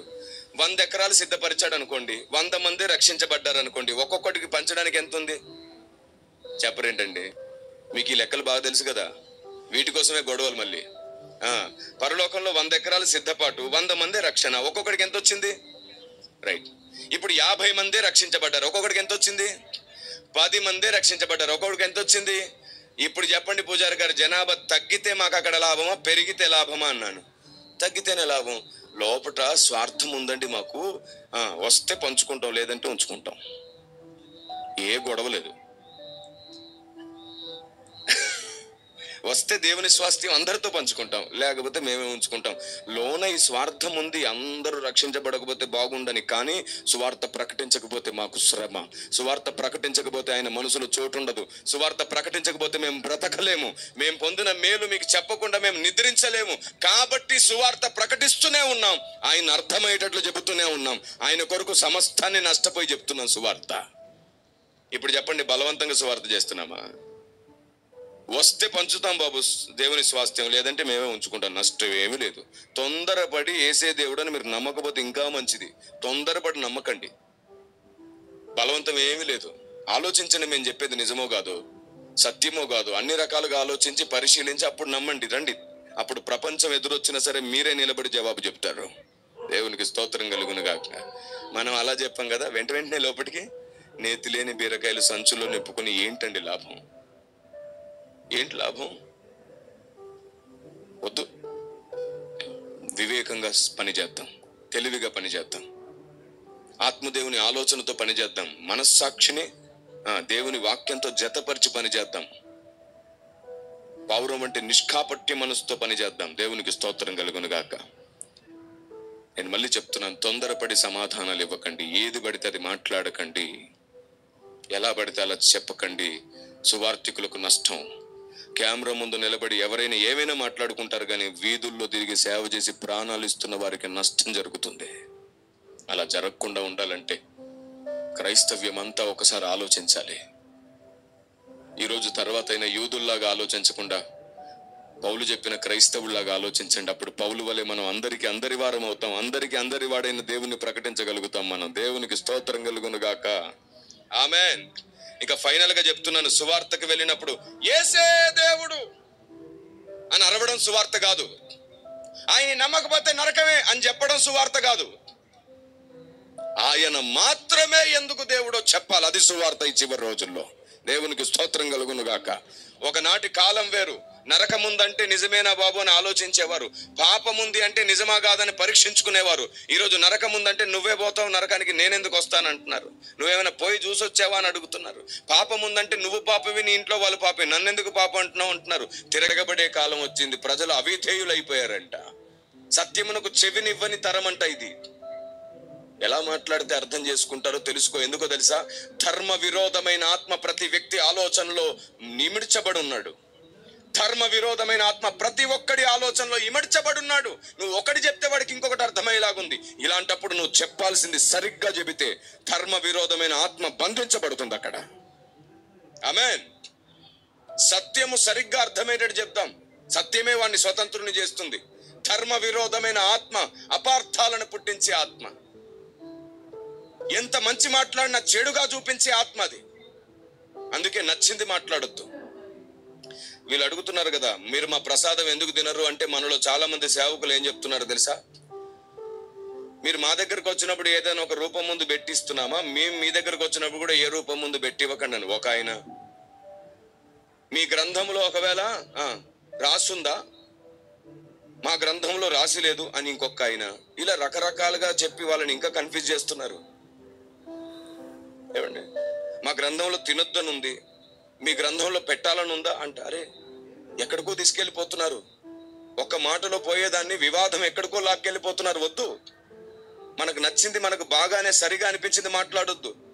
ఒకరోజు ఇలాంటి పరిస్థితే నాకు వచ్చేసి, నా కాలర్ పట్టుకొని ఒక సువార్తకు ఒక గ్రామానికి వెళ్ళినప్పుడు 16 సంవత్సరాల క్రితం నన్ను ఒక గుడి దగ్గరికి లాక్కొని వెళ్ళిపోయి అడిగాడు ఒక ఆయన. ప్రేమ ప్రేమ అని దేవుని ప్రేమ గురించి మాట్లాడుతున్నాను అన్నావు. మేము ప్రేమగా పెడితే తినడం చేత కదా మీ క్రైస్తవుల కంటే. అప్పటికే మధ్యాహ్నం 3:30 అవుతుంది. నేను వెళ్ళిందేమో కొండల ప్రాంతం. అక్కడ టీ తప్ప ఏమీ దొరకట్లేదు. నేను అన్నాను, చాలా ఆకలితో ఉన్నాను పెద్ద ఆయన, ఏం పెడతావు పెట్టమని. పక్కనే ఉన్న గుడిలోకి వెళ్ళి ఇంత కొబ్బరి ముక్క తీసుకొచ్చి నా చేతిలో పెట్టాడు. చెయ్యి గడగడ వనకడం ప్రారంభించింది. ఎందుకంటే వాక్యం నాకు జ్ఞాపకం వస్తుంది. ఆత్మదేవుడు ఏమనుకుంటాడో అని భయం వేస్తుంది. నా చేతుల్లో ఉన్నది. కళ్ళు మూసుకొని ప్రార్థన చేస్తుంటే గట్టిగా అరిశాడు, దీనికి ప్రార్థన అన్నాడు. కాదండి, మీకేం చెప్పాలో దేవుడిని అడుగుతున్నాను అన్నాను. అబ్బా, నీ దేవుడు నాకేం చెప్పాలో చెప్తాడా అన్నాడు. చెప్తాడండి ఆయన మాట్లాడే దేవుడు. ఏం చెప్పాడు ఏమిటి అన్నాడు. ఎక్కడ ప్రార్థన చేయనిచ్చే వరుసగా అన్నాను. అంత మాట్లాడుతుండగానే ఆత్మదేవుడు ఆలోచన ఇచ్చాడు. చెప్పాను, మీ మతంలో చాలా మంది మాలలు వేసుకొని గొప్పగా భక్తి చేసే అన్నదమ్ములు ఉన్నారు. చెప్పులు లేకుండా భక్తి చేస్తారు, కుటుంబానికి దూరంగా ఉండి భక్తి చేస్తారు, ఎంతో ఖచ్చితంగా భక్తి చేస్తారు కదా. ప్రేమతో పెడతానన్నావు కదా, వారినే నీ ఇంటికి పిలిచి ప్రేమతో ఓ నాటుకోడి పులుసు పెడితే తింటారా అని అడిగా. తినరు అన్నాడు. ఎందుకు అన్నాను. భారతదేశంలో బట్టి ఆ మాత్రం తెలీదా అన్నాడు. తెలుసు కానీ నాకు తెలియంది ఏదైనా మీరు చెప్తారని అడుగుతున్నాను, చెప్పండి అన్నాను. ఎవరైనా నిష్టలో ఉంటే, దీక్షలో ఉంటే తినకూడనివి కొన్ని ఉంటాయి. పెడితే పెట్టిన వాడికి శాపం, వాడి పిల్లలకు శాపం. తింటే తిన్నవాడి దీక్ష పాడైపోతుంది, మొదటి నుంచి చేసుకురావాలన్నాడు. 21 రోజు 41 రోజు ఒకటి దీక్షలో ఉంటేనే పెట్టకూడదు పెడితే శాపం అన్నావు, తినకూడదు తింటే దీక్ష పోతుందన్నావు. అయితే క్రైస్తవుడు తన జీవితకాలం మొత్తం బాప్తిసం తీసుకుని దీక్షలో బతుకుతున్నాడు. బాప్తిసం తీసుకొని జీవితకాలం నిష్టలో బతుకుతున్నాడు. మేము కూడా ముట్టకూడనివి తినకూడనివి మా నిష్టకు దీక్షకు రెండు అడ్డు. బలిగా అర్పించింది కానీ, నైవేద్యంగా పెట్టింది కానీ తినద్దు. అది యేసు ప్రభు బొమ్మ ముందు పెట్టిన, శిలువ ముందు పెట్టిన మాకు విరుద్ధమే, మాకు నిషిద్ధమే. నేను ఆరాధించే దేవుడు ఆత్మ అయి ఉన్నాడు. నేను ఆత్మతో సత్యముతో ఆయన ఆరాధిస్తాను. ఆయన ఎక్కడో 4 గోడల మధ్యలో ఆగిపోడు, నా గుండె గుడిలోకి వచ్చే దేవుడు ఆయన. దేవునికి స్తోత్రం కలుగును గాక. Praise the lord. ఆ రోజు ఆయన సంతోషించాడు ఆ మాట విని. బాబు, నువ్వు దీక్షలో ఉన్నావన్నది నిజమైతే నీ దీక్షను కూడా నేను పాడు చేయను, మా పెద్దలు ఎవరి దీక్షలు పాడు చేయకూడదని నేర్పించాడు అన్నాడు. ఆ రోజు అనిపించింది, ఎంత గొప్ప దేశంలో పుట్టాను నేను. అర్థమయ్యేటట్లు చెబితే గుండెల్లో పెట్టుకుని చూసే దేశం ఇది. కొందరు అపార్థం చేసే వాళ్ళు ఉంటారు, వాళ్ళ అజ్ఞానం అది. కానీ నువ్వైనా అర్థమయ్యేటట్లు చేస్తే ఆ అజ్ఞానుల వెనకాలన్న అమాయకులందరూ సత్యం నమ్ముతారు కదా. మూర్ఖునికి జవాబు చెప్పకు, మూర్ఖుడు అడిగిన ప్రశ్నకు జవాబు చెప్పు, అమాయకులు అనేకులు సత్యం తెలుసుకుంటారు. దేవునికి స్తోత్రం కలుగును గాక. ఇన్నాళ్ళు నేను చేస్తూ వచ్చింది అదే, అందుకే అంత సహనంగా, ఓపికగా, ప్రేమగా మాట్లాడుతున్నాను నేను. మీరందరూ మూర్ఖులకు జవాబు చెప్తున్నారు. వాడేమో మళ్ళీ మీకు కౌంటర్, మీరేమో వాడికి కౌంటర్. వేరే పని లేదు, ఇంకా కౌంటర్లు ఇచ్చుకుంటానే కూర్చుంటారా? ఆత్మని రక్షించే పని పెట్టుకోవాలి. వాళ్ళు ప్రశ్న అడగడం చాలా మంచిది, వాళ్ళు మనల్ని ఆవేశపడేటట్టు చేయడం చాలా మంచిది, వాళ్ళు రెచ్చగొట్టడం మంచిది, కానీ మనం రెచ్చిపోవడం మంచిది కాదు. వాళ్ళు ప్రశ్నించినప్పుడు జవాబును సాత్వికంతో చెప్పడం మంచిది. నేను మళ్ళీ చెప్తున్నాను, కౌంటర్ వేసిన వాడికి జవాబు చెప్పకు, ప్రశ్న ఆడి కోపంగా రెచ్చగొట్టే వాడికి జవాబు చెప్పకు, వాడి ప్రశ్నకు జవాబు చెప్పు. వెనుకున్న వాళ్ళు తెలుసుకునేటట్టు ఆత్మదేవుడు చేస్తాడు. ఆమేన్. ఎదురాడు వాడు కూడా మారు మనసు పొందాలనుకుంటున్నాడంట నా దేవుడు. ఆమేన్. ఇది చాలా ఇంపార్టెంట్. ఆ రోజు ఏం జరిగిందో తెలుసా? నేను ఆ మాట చెప్పినాక ఆయన నా చేతులను కొబ్బరి ముక్క తీసేసుకున్నాడు, జోబులు వేసేసుకున్నాడు. అన్నాడు, నీ దీక్ష కూడా నేను పాడు చేయను బాబు అన్నాడు. తర్వాత నేను దేవుని గురించి 4 మాటలు చెప్పాను. దేవుడు ఒక్కడే అనే విషయాన్ని నిరూపించి మాట్లాడాను. మీరు చెప్పండి, ఒక చిన్న లాజిక్ చెప్తాను, మీరు మీ స్నేహితులతో ఎప్పుడైనా పంచుకోవచ్చు. ఎప్పుడైనా మీ కాలుకు దెబ్బ తగిలితే మీ నోటి నుండి వచ్చే మొదటి మాట ఏమిటి? అమ్మ. ఎప్పుడైనా దెబ్బ తగిలితే అమ్మలారా అన్నారా? ఏ పాపం? అమ్మలారా అని ఎందుకు అనలేదు? ఎందుకంటే అమ్మ ఒక్కతే, అమ్మ అని ఒక్కదాన్నే పిలుస్తాం. అలాగే మొక్కుకునేటప్పుడు దేవతలారా దీవించండి అని రాసుకోవడం మన వాళ్ళకు అలవాటే, గాని కష్టం వస్తే దేవుడా కాపాడని ఒక్కరినే పిలుస్తారు. ఎందుకంటే అమ్మ ఒక్కతే, దేవుడు ఒక్కడే. దేవునికి స్తోత్రం కలుగును గాక. ఆమేన్. ఇలా ఒక్కొక్కటి ప్రతిదీ అర్థమయ్యేటట్లు చేయాలి. అయినా ప్రపంచానికి, భారతదేశానికి ముఖ్యంగా క్రీస్తును అర్థమయ్యేటట్లు చెప్పడం ఎలాగో నేర్చుకుందాం. సువార్తను అర్థమయ్యేటట్లు చేద్దాం. బ్రతికుండగానే సువార్త ఆటంకాలు తొలగిద్దాం. మన నోటిని జాగ్రత్తగా కాపాడుకుందాం. దేవుని బూరలై మనం వర్ధిల్లుదుముగాక. మన దేవుని పక్షాన నిలబడి సాక్షులమై వర్ధిల్లుదుముగాక. అపార్థమైన క్రైస్తవ్యాన్ని, అపార్థమైన క్రీస్తుని ఈ లోకానికి మరలా అర్థమయ్యేటట్లు చేయడానికి దేవుడు మనల్ని వెలిగించునుగాక. ఎన్నో ఆధారాలతో కూడిన సువార్త చేయడానికి ప్రతి సంఘం సిద్ధపడునుగాక. అంతే దేవుని కార్యం సంపూర్ణమవుతుంది. నిజమైన శిష్యులు నిర్మించబడతారు. అలాంటి ఉన్నతమైన భక్తిలో మీరు, నేను, మనం కొనసాగుదుముగాక. ఆమేన్. ప్రభు చిత్తమై ఎప్పుడైనా మరలా మనం కలుసుకునే రోజే వస్తే, ఇక్కడైనా ఇంకెక్కడైనా ఈ చుట్టూ ఏ ప్రాంతానికైనా మీరు మరలా నన్ను కలుసుకునే రోజే వస్తే, అలాంటి సమయానికి మీరు సమృద్ధిలో ఉందురుగాక. ఆమెన్ అన్నవరే ఉండాలి ప్రభు. ఇప్పుడు అంటారు నాకు తెలుసు, ఏదో ఒకసారి చెయ్యెత్తి చెప్పండి, ఆమెన్ ఆమెన్. మీరు ఎప్పుడు ఇలాగే సంతోషంగా ఉందురుగాక. శ్రమలు, ఇబ్బందులను మీరు గెలుతురుగాక. పిరికి ప్రార్థనలు మానుదురుగాక. ఆశీర్వాదాలు దీవెళ్ల వెంట పరిగెత్తక మీ వెంటే ఆశీర్వాదములు వచ్చునుగాక. ప్రాస్పరిటీ వెంట మనం కాదు, మనం ప్రాసెస్ వెంట వెళ్దాం. ప్రాస్పరిటీ మన వెంట వస్తుంది. మన దేవుడు జీవం కలిగిన వాడు, ఆయన పేరు నజరేయుడైన యేసు. దేవుడు మీ అందరికి తోడైన మిమ్మల్ని నడిపించును గాక. And may God bless you. దేవుడు మీ అందరికి సహాయం చేస్తాడు. చిన్న ప్రార్థన చేస్తాను. రండి, అందరం కలిసి లేచి నిలబడి చిన్న ప్రార్థన చేసుకుందాం. హృదయం అంతటితో కృతజ్ఞతాస్తుతి సమర్పిద్దాం. కొట్టు చేయి పైకెత్తుదాం. మీ అందరి కోసం నేను ప్రార్థిస్తాను. సర్వశక్తిమంతుడు విని నా ప్రభువా, నీ పిల్లలందరి కోసం ప్రార్థన. ఇంత సమయాన్ని వెచ్చించి అననుకూల వాతావరణంలో కూడా ఎంతమంది సేవకులు ఇక్కడికి వచ్చారు, ఆ సేవకురాలు వచ్చారు, తమ విలువైన సమయాన్ని వెచ్చించి ఇక్కడ వరకు వచ్చారు తండ్రి. ఎలాంటి అననుకూల పరిస్థితుల్లో కూడా నీ పని చేయడానికి సభ నిర్వహించాడు నీ సేవకుడు. రోషం కలిగి నీ పని చేయడానికి ప్రయాసపడుతున్నారు. ఏదున్నా లేకపోయినా, ఎవరిచ్చినా ఇవ్వకపోయినా, నేను బ్రతుకున్నాను కాబట్టి చెయ్యాలి అనే తపన నీ సేవకునికి ఇచ్చినందుకు నేను స్తుతిస్తున్నాను స్వామి. ఇలాంటి రోషం కలిగిన వ్యక్తిని ఈ ప్రాంతానికి ఇచ్చినందుకు నీకు మహిమ కలుగును గాక. ఇంతమంది సేవకులు, సేవకురాండ్లు తమ కుటుంబాన్ని, తమ పిల్లలను కూడా ప్రభ తీసుకొని, కొందరైతే ప్రభ విడిచిపెట్టి ఒంటరిగా వచ్చారు. వారి విలువైన సమయాన్ని బట్టి నేను స్తుతిస్తున్నాను. ఇలాంటి విలువైన మాటలు వారి హృదయంలో నాటినందుకు నీకు మహిమ. వారందరి సేవా జీవితంలో కొత్త అధ్యాయం ప్రారంభమవును గాక. మీరు అద్భుతం చేయండి. ఎక్కడ చెయ్యి జాపే పరిస్థితి రాకుండా నీ పిల్లలకు మీరు సమృద్ధినివ్వండి నాయన. అవును, ఏ సేవకుడు చెయ్యి జాపే రోజు రాకూడదు నాయన. చెయ్యి చాపే అలవాటు ఎవరికి ఉండకూడదు తండ్రి. మీరు దయ చూపించండి. నీ వైపే చేతులెత్తే అలవాటు మాకు రావాలి. నలువైపుల నుండి, నలుదిక్కుల నుండి నీవే అనుగ్రహించు దేవుడవు. అలాగూ ప్రతి వ్యక్తిని సమృద్ధిలో ఉంచండి. ఎంతమంది ఇక్కడ ఉన్నారో వారందరినీ మీరు ముట్టండి. వారి అనారోగ్య పరిస్థితుల నుంచి మీరే విడిపించండి. వారికి మానసిక ఆరోగ్యాన్ని ఇవ్వండి, ఆత్మీయ బలాన్ని ఇవ్వండి, విశ్వాస సామర్థ్యతనివ్వండి. ప్రార్థించు ఆత్మనిచ్చి వాడుకోండి తండ్రి. మీరే మహిమ పొందుమని యేసు శక్తిగల నామములో ప్రార్థించి వేడుతున్నాం పరమ తండ్రి. ఆమేన్, ఆమేన్. And may God bless you. దేవుడు మీ అందరికి తోడైండును గాక. God be with you all the time.